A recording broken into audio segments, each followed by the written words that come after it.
பண்ணி ரொம்ப அழகா, ரொம்ப அக்கறையா, ரொம்ப தெளிவா, ரொம்ப தீர்க்கமா நமக்குன்னு ஒரு இடத்தை கொடுத்திருக்கிறாங்கல்ல. எப்படி என் கேரியரின் உச்சமான ஒரு இடத்தை கொடுத்திருக்கிறாங்கல்ல. அதை இந்த நாடே பார்த்துக்கிட்டு இருக்குல்ல. ஏன் அப்படி எனக்கு அந்த இடத்தை கொடுக்கணும்? ஏன்னா இந்த விஷயம் நம்ம பிள்ளையாச்சு, நம்ம அண்ணனாச்சு, நம்ம தம்பி ஆச்சுன்னு சொல்லி அவங்க மனசுல அப்படி தோணுது. அதனாலதான் நமக்கு அப்படி ஒரு இடத்தை கொடுத்து உள்ளன்போடு அள்ளி நம்மள அரவணைச்சுக்கிட்டு இருக்கிறாங்க. அப்படி நம்மள நம்புறவங்களுக்காக நாம உழைக்கிறது அது ஒரு பழக்கமாகி இப்ப அதுவே என்னுடைய ஒரு ஒரிஜினல் கேரக்டராவே மாறிடுச்சு. இத்தனை வருஷமா இருக்கிற அந்த உழைக்கிற குணம் அது எப்படி மாறும்?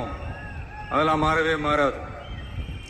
அரசியலுக்கு வந்ததுக்கு அப்புறமும் சரி, ஆட்சி அதிகாரத்துக்கு வந்ததுக்கு அப்புறமும் சரி, ஒன்னே ஒண்ணு சொல்ற, எழுதி வச்சுக்கோங்க. இதுக்கு முன்னாடி இருந்தவங்க மாதிரியோ இல்ல இப்ப இருக்கிறவங்க மாதிரியோ ஊழல் செய்யவே மாட்டான்.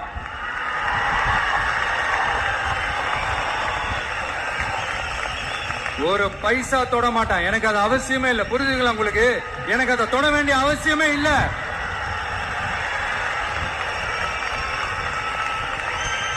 ஒரு துளி ஊழல் கரை கூட படியவே படியாது, படியவும் விட மாட்டான்.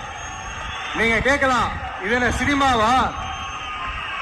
இது என்ன முதல்வன் படமா? ஒரே நாள் வந்து இவர் எல்லாத்தையும் கிளீன் பண்ணிடுவாரான்னு நீங்க கேட்கலாம். ஓகே, பிராக்டிகலா அது பாசிபிள் இல்லதான். But it is a process, right? It is a process.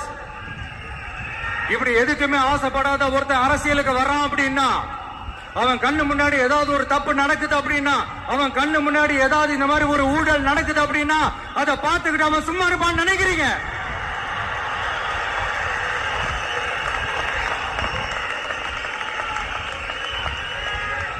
அதனால இந்த தீய சக்தியா இருக்கட்டும், இந்த ஊழல் சக்தியா இருக்கட்டும், ரெண்டு பேரும் தமிழ்நாட்டை ஆண்டவே கூடாது.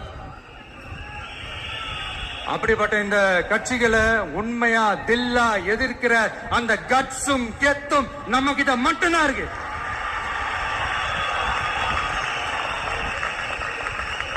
அதனால நீங்க என்ன சூழ்ச்சி நம்ம மேல பண்ணாலும், என்ன அழுத்தம் நீங்க கொடுத்தாலும், இந்த அடங்கி போறதுக்கோ, இந்த அண்டி பொழைக்கிறதுக்கோ, இல்ல இந்த அடிமையா இருக்கிறதுக்கால நாம அரசியலுக்கு வரல.